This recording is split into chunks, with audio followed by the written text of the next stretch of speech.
मिटा दे अपनी हस्ती को अगर कुछ मर्तबा चाहे कि दाना खाक से मिलकर गुले गुलजार होता है। और गालिब का शेर है, दाम हर मौज में है हल्क़े सदकाम निहंग, देखें क्या गुज़रे है क़तरे पे गुहर होने तक।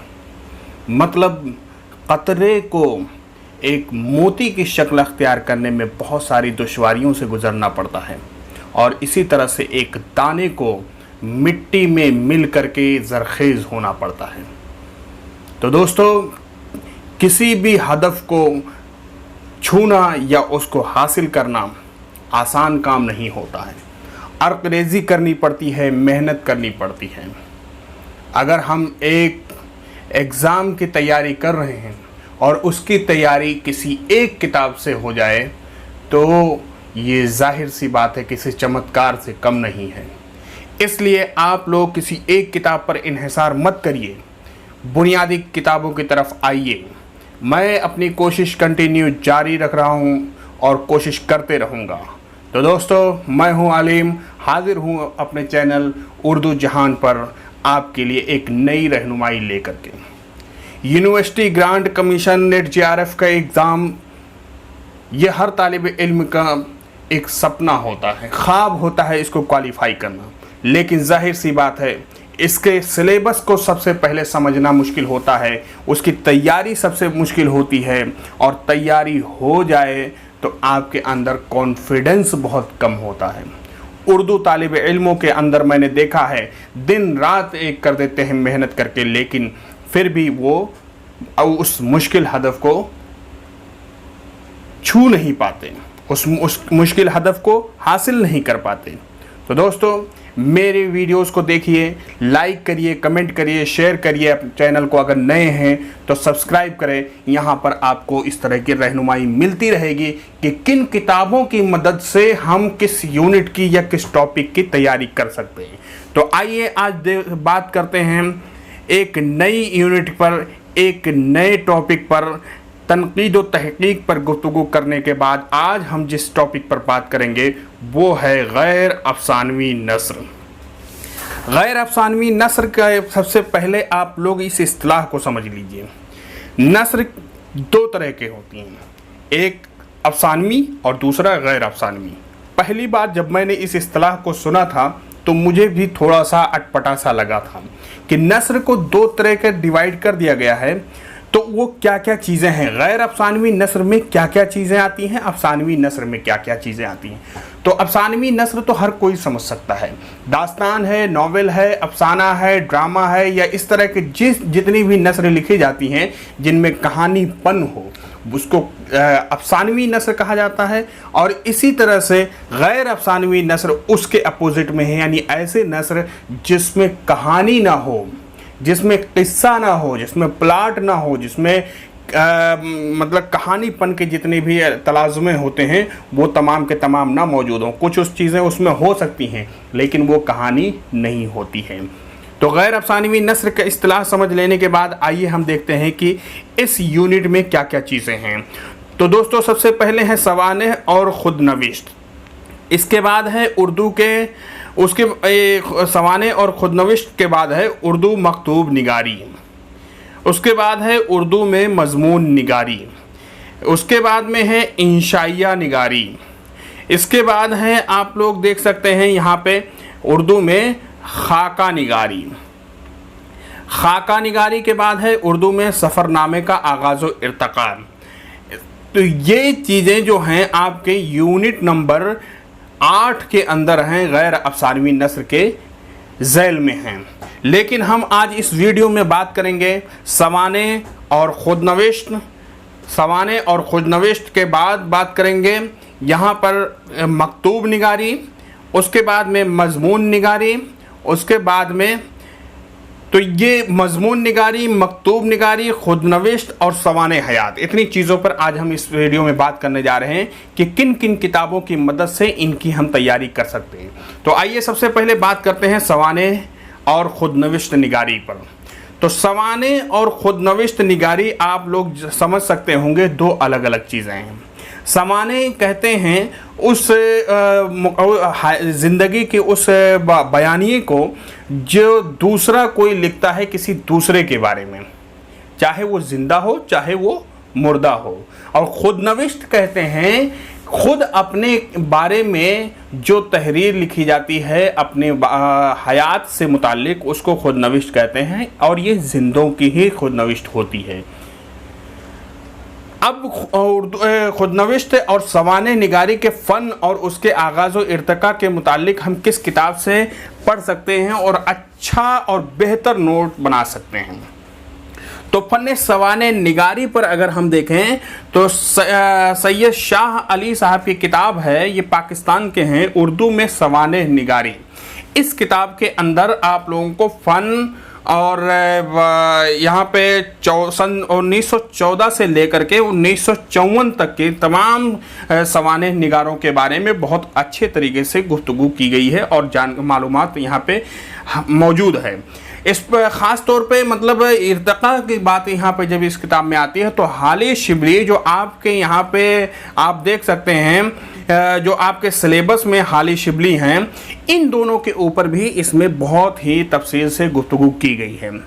दूसरी किताब है मुमताज़ फ़ाखरा की उर्दू में फ़न सवाने निगारी का इर्तिका। इस किताब में भी आप लोगों को सवाने निगारी का फ़न मिल सकता है और उसका इब्तदा से लेकर के 1975 तक के जितनी भी सवाने निगारी लिखे गए हैं, तमाम के तमाम सवाने निगारों का और सवाने निगार किताबों का इसमें भरपूर जायज़ा लिया गया है। इसी तरह से खुदनविश्त के बारे में भी इस किताब में एक अहम गोशा मौजूद है। तो दोस्तों ये सवाने निगारी के बारे में है।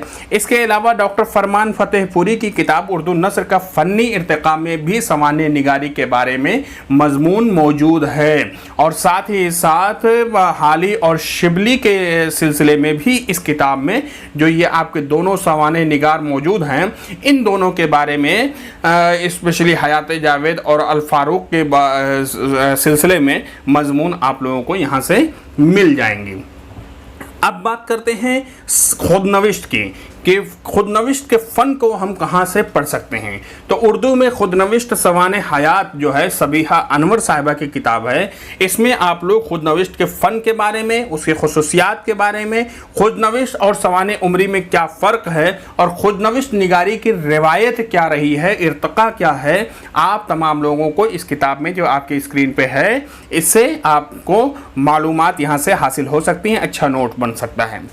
अब हमें पढ़ना है उर्दू के अहम सवाने निगार और उनके सवाने।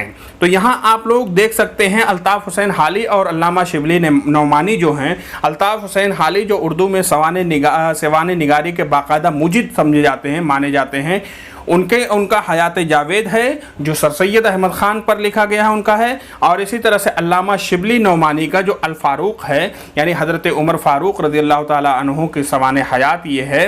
आपको इन दोनों के बारे में तो तफसील से पढ़ना ही है, साथ ही साथ मेरा मशवरा है कि एक बार इन दोनों किताबों को ज़रूर आप लोग नज़र से गुजारें, उसकी फ़हरिस्त देख लें अगर पूरी नहीं पढ़ सकते हैं तो क्या क्या किस तरह से तरतीब दिया गया, क्योंकि सवालात इसी तरह से बनते हैं।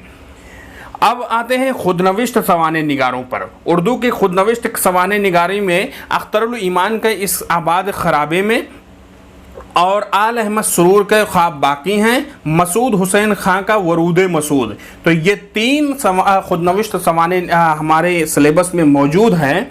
अब आपको तो इन तीनों खुदनविश्त को तो ज़रूर पढ़ना चाहिए, एक नज़र इनके तरफ गुजारना भी चाहिए। तो दोस्तों आल अहमद सुरूर या अख्तरुल ईमान के बारे में हम कहाँ से पढ़ सकते हैं, तो इससे पहले नज़्म के वीडियो में मैंने इसके बारे में अख्तरुल ईमान की किताब के बारे में उनकी हयात के बारे में उस किताब से मदद ले सकते हैं, उसका बयान है। डिस्क्रिप्शन में आप लोगों को उसका लिंक मिल जाएगा, आप लोग उस वीडियो को ज़रूर देखें। आल अहमद सुरूर की ये जो किताब है ख्वाब बाकी हैं, ये उनकी खुशनविश्त है, आप लोग इसको भी एक बार ज़रूर अपनी नज़र से गुजारें। वरूद मसूद या मसूद हुसैन खां की किताब है, खुदनविश्त है, इसको भी आप लोगों को एक दोस्तों तैयारी करते वक्त हम लोग क्या देखते हैं कि गाइड से हम गाइड पर ही मुनहसर रहते हैं, उसमें जो चीज़ें जो इन्फॉर्मेशन लिख दी जाती हैं हम उसी को रट लेते हैं, याद कर लेते हैं। ऐसा बिल्कुल नहीं करना चाहिए। सिलेबस यहाँ आप लोगों के सामने मौजूद है, इसको देखिए और इसकी किताब तक एक बार तो ज़रूर नज़र गुजारिए। इतनी तो हमारे पास फुर्सत होती है, उसके कंटेंट को, उसकी फहरिस्त को आप लोग देख लीजिए और अगर किताब को एक सरसरी नज़र से अगर आप देख सकते हैं तो उसको ज़रूर देखिए। इस तरह के सवालात क्योंकि यूजीसी नेट जेआरएफ के पेपर में आमतौर पर देखने को मिलती हैं। अब बात करते हैं उर्दू में मकतूब निगारी का फ़न और उसका आगाज़ व इर्तिक़ा। तो उर्दू मकतूब निगारी जो एक किताब है शादाब तबस्सुम की, उसमें फ़न, आगाज़, इर्तिक़ा और सिलेबस में ये जो दोनों शामिल हैं हजरात, मिर्ज़ा गालिब उर्दू मुअल्ला, मौलाना अबुल कलाम आज़ाद ग़बार ख़ातिर, इन दोनों के बारे में भी तफसील से इस किताब में मौजूद है। इनकी खतूत निगारी का भी जायज़ा लिया गया है।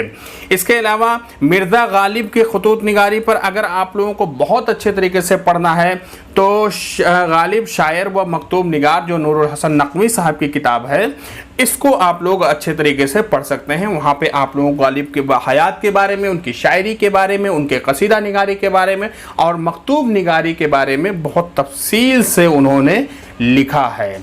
और ग़बार ख़ातिर के बारे में आप लोग भी पढ़ सकते हैं। अब्दुल कवी दस्तनवी साहब की किताब है मुताले ग़बार ख़ातिर, इसमें भी फ़न मकतूब निगारी के ऊपर भी लिखा गया है और कुछ मुनफरिद मकतूब निगार जो मौलाना आज़ाद से पहले गुजरे हैं, जैसे गालिब हो गए, अल्लामा इकबाल हो गए, मेहदी अफादी हो गए, इस तरह के तमाम लोगों की मकतूब निगारी का भी इन्होंने मुख्तसरन जिक्र कर दिया है और साथ ही साथ ग़बार ख़ातिर का तो स्पेशल इन्होंने जायज़ा लिया है। तो दोस्तों ये है उर्दू मकतूब निगारी के फ़न, उसके आगाज़ व इर्तिक़ा और मकतूब निगार। इसके बाद हम देखते हैं उर्दू में मज़मून निगारी, आगाज़ व इर्तिक़ा। तो दोस्तों उर्दू में मज़मून निगारी का आगाज़ व इर्तिक़ा हम तमाम लोग जानते हैं, सर सैयद की से इसकी शुरुआत होती है। तहज़ीबुल अख़लाक़ इसका सबसे बड़ा मूजिद तस्लीम किया जाता है या सबसे बड़ा मंबा समझा जाता है। सर सैयद और उनके रफ़क़ा के ज़रिए से तहज़ीबुल अख़लाक़ में जो मज़ामीन लिखे गए, यहाँ से उर्दू में मज़मून निगारी यानी एस्से राइटिंग की इब्तिदा होती है। लेकिन मज़मून निगारी के आगाज़ और इर्तिक़ा पर मुझे कोई भी इस तरह की किताब नहीं मिली, लेकिन हमें ज़ाहिर सी बात है पढ़ना तो है ही है।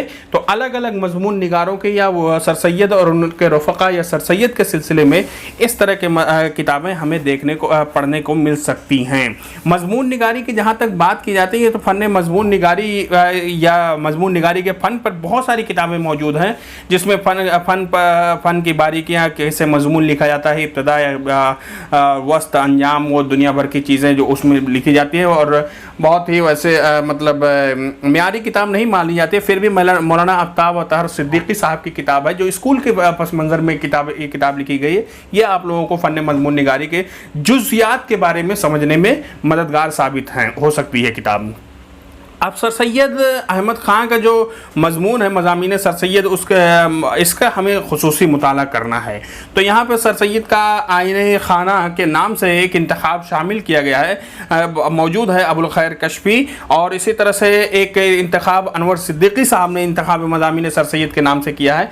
आप लोगों को इन दोनों किताबों को भी ज़रूर एक बार नज़र से गुजार लेनी चाहिए कि कौन कौन से मज़मून सर सैयद के इनमें शामिल हैं या क्या सबसे अच्छे मज़मून क्या हैं। एक दो मज़मून को पढ़ भी लेना चाहिए। अब दोस्तों ये रहा आज के सिलेबस का हिस्सा।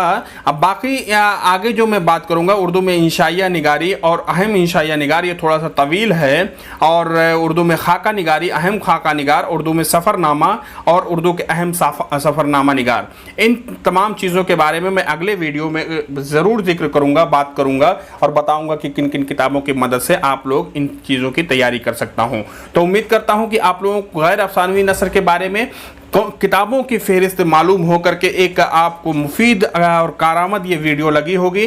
तो अगर आप मेरे चैनल पर नए हैं तो सब्सक्राइब कर लीजिए मेरे चैनल को, बेल आइकॉन भी दबा दीजिए, क्योंकि मैं इस तरह के वीडियोस अपलोड करते रहूँगा, आप लोगों को और फ़ायदा पहुँचाते रहूँगा, आपकी मुश्किल आसान करते रहूँगा। दुआओं में याद रखिएगा। बहुत बहुत शुक्रिया आप तमाम लोगों की मोहब्बतों के लिए।